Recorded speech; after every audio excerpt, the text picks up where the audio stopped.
Ағайын, мен жақында Қытайға бардым. Қытайда болғанда да Гуанчжоу дейтін қаласына бардық. Сол жерде бір көрген бір оқиғаммен бөлісіп кетейін. Бұл жай ғана оқиға емес, бұл бізге де керек, біздің елімізге де керек, солардан бір үлгі алу керектей жағдай деп есептеймін. Енді көшеде кейбір кездерде жаяу жүруге тура келетін кездерде болады, иә. Сол кездерде бір жаяу кетіп бара жаттық көшеде. Жаңағы кетіп бара жатқан жолымыздың бойында бір құрылыс жұмыстары жүріп жатыр. Бір мән берген жоқпын, кетіп бара да ойлап қойдым, құрылыс жұмыстары жүріп жатыр, бұл біздердегідей бір жұмыстардың бірі шығар дедім де өтіп кетіп қалдым. Содан қаланы арыладық, басқа шаруаларымызға бардық. Содан жүріп манағы жерменен қайтадан жүрдік сол жолымызбен. Қайтадан жүріп келе жатсам, таң қалғаным-ай. Таң қалғанда да тіпті бар, таң қалдым. Қазір неге таң қалғанымды айтайын. Ол жердегі құрылыс жасап жатқан адамдар мана тек 2-3 сағат қана болды, даже 3-4 сағат емес, 2-3 сағат қана болды. Уже сол жердің бәрін жасап, тап-таза қылып, бітіріп, жаңағы орнын тазалап, уже соған кетіп бара жатыр ғой. Ал қараңыздаршы, қандай жылдамдық, қандай сапа дейсің еще. Сапа болғандағы ол жақтың сапасын әңгімесін айту ол бір бөлек әңгіме. Ол жайында да тағы да бір алдағы видеоларда айтып берер. Қазіргі айтқым келіп отырғаны, бұл жерде жаңағы құрылыс жұмыстарын тез бір 2-3 сағаттың ішінде бітіріп кетіп бара жатқаны мені қайран қалдырғаны. Мен соған таң қалдым да. Ал бізде ше, бізде қалай болады? Манағы жерді біздің елде, мысалы біздің қалада жөндеп жатса не болар еді?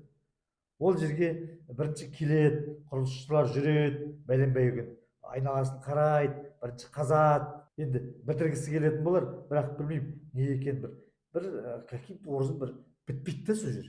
Әйтеуір айналшықтап сол жерде жүреді, қазып тастайды, жаңа жерді шала-шарпы бірдемелер істейді, қазып оны қайттан көме ме білмеймін, әйтеуір бір бітпейтін бір жаңағы уақыт жұмыстар жүреді, айналшықтап жүреді. Қарап тұрсаңыздар бар, өздеріңіз қарныңыз ашиды ғой кәдімгідей. Және ол жерді бітіргенімен қоймайды, жаңағы шала-шарпы жасағандарымен қоймайды, халықтың мазасын алады ғой, мазасын. Кәдімгі ана жермен жүру керек, ана көрген сайын, тіпті ана жермен шашылып жатқанды көрген сайын адам жүретін жол болмайды деген сияқты, шаң болады деген сияқты, адам мазасын алады ғой бітпеген жердің өзі.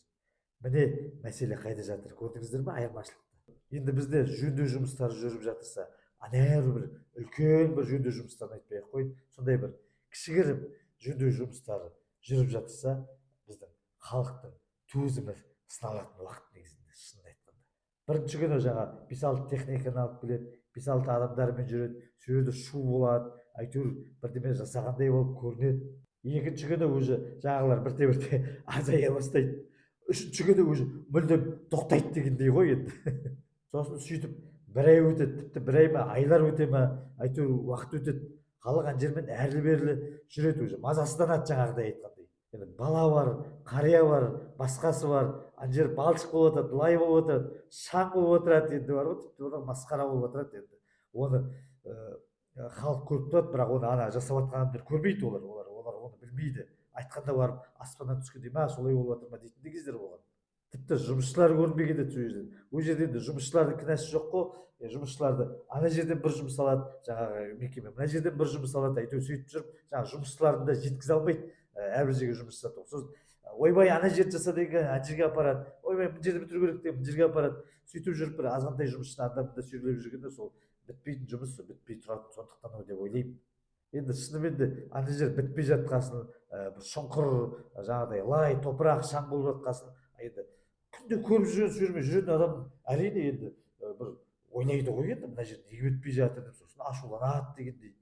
Сосын енді сұрау салады ғой, мына жол неге бітпей жатыр, кім жасап жатыр деп енді сұрайды ғой. Енді сұрағасын, ол бір жерге барып сұрайды, жаңағы бір мекемеге, соған жауапты мекеме бар. Ол мекеме айтады, ойбай ана аудандық акиматтағы солар жауап береді дейді. Олар отырады да, ол біздерге емес, анау мердігер мекемеге бару керек, солар жауап берсін, әлі мерзім біткен жоқ дейді. Әйтеуір сөйтіп бір-біріне жаңағы сілтелеп, ол уақытта өтеді, оны сұрайын деп жүрген адамдар шаршайды. Сосын ақыр аяғы не болады, ешкім ештеңе жауап бермейді. Сосын жабулы қазан жабулы күйінде қалады. Ол әйтеуір ол жер шашылып, сол күйінде жата береді сосын. Жарайды енді, жақсы, ұзақ уақыт жасасын, асықпасын, әйтеуір бітірсе болды делікші, жақсы. Ал сапасы қандай болып жатыр сол жерде? Ол бір бөлек мәселе да. Мана Қытайда айтқан жаңа сапаны бөлек айтамын дедім ғой. Енді манағы жердің, кішкентай жердің жасап жатқан жердің сапасының өзі бар ғой, ана жерде иә сыртынан көрініп тұр енді ана жаңағы зерттейтін құралдарды әкеліп қарамай ақтың өзінде сыртынан жалтырап теп тегіс ешқандай ештеңе жоқ, енді көрініп тұр да сапасы. Бізде ше жақсы ұзақ жасайды дейік, жасасын дедік, шынында сапа дейтін онша емес қой.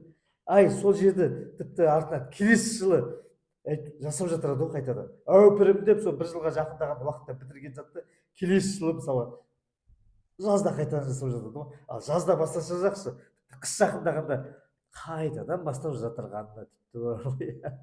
Не айтарымды білмейсің, қайран қаласың ғой кейде. Иә, бізбенен Қытайды салыстыруға ол жер мен көктей. Бірақ деймін да, бірақ жасап жатыр ғой соны қытайлар. Ол да біз сияқты адамдар ғой. Бізде неге соны жасамасқа? Мысалға, неге олай деп ойлайсыздар? Менің ойымша бар ғой, сол жерде бір әдейі солай жасай ма, білмеймін, түсінбедім. Енді олай ойлауға да тура келеді да, неге десең, ол жерде неге келесі жылы қайтадан жасап жатады? Себебі жыл сайын тендер алып, ол жерге миллиондаған, тіпті миллиардтаған болса да білмейміз, ақша бөлініп жатады. Ал ол ақша неге? Өзіңіз біліп тұрсыздар, иә? Таныс тамырдың компаниясы, жаңа тендер берген адамның қалтасы. Енді мен тікелей мына адам алды, мына адам жасап жатыр деп демеймін, бірақ сондай жемқорлықтар, сыбайластықтар бар екені рас қой. Ал сапасыз жасалған жол болсын, басқа нәрсе болсын, зардабын кім тартады? Әрине, халық оның зардабын тартады. Сол жермен мысалы жол болса, машинаңыздың дөңгелегі бұзылады, басқа жерлері бұзылады, жаяу жүретін жер болса, шаң болады, бұл жермен жүргің келмейді, жаңағыдай құлайсың деген сияқты.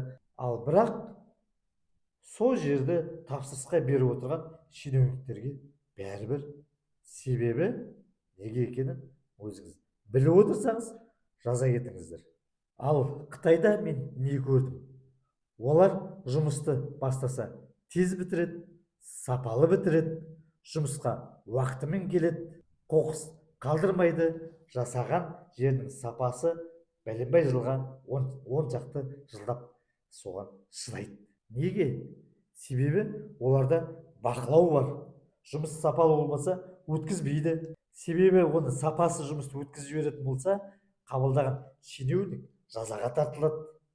Оның жазалары қатаң екен, сіздер де білесіздер. Ал бізде ше, ол жерге ешкім жауап бермейді, мағадай біріне бірі сілтеп, ақыры жауапсыз қалады. Кім жауапты екенін білмеймін, жақта халық отырады. Бірақ оны өздері біледі, кім жауапты екенін, кім қабылдап жатқанын. Ал халық білмейді. Содан ол жер жабулы қазан жабулы күйінде қала береді. Ол іс солай айналып жалғаса береді. Ағайын, шынын айтайын, бұл жерде кінә тек билікте емес, билікте деп отырған жоғары билікте емес. Бұл жерде кінә өзімізде. Неге десеңіз, біз жергілікті биліктен сол талапты сұрамаймыз, аяғына дейін бармаймыз. Неге? Мына жер бітпей жатыр деген талапты қоя білмейміз. Біз қоя білсек, жергілікті билік оны сапалы қылып жасауға соған жауапкершілік алар еді. Ал жоғарыдан оларға тапсырма беріліп жатыр, күнде айтылып жатыр, сапалы жасаңдар, халыққа жағдайды жасаңдар деп айтылып жатыр. Бірақ өкінішке орай манағыдай жағдай керісінше қайталана беріп жатырған шындық.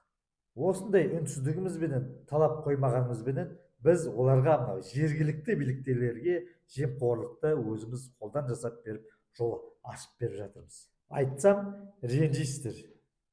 Бізде намыс жоқ, бізде талап жоқ, бізде тәртіп жоқ. Бұл ұлтқа сын емес пе?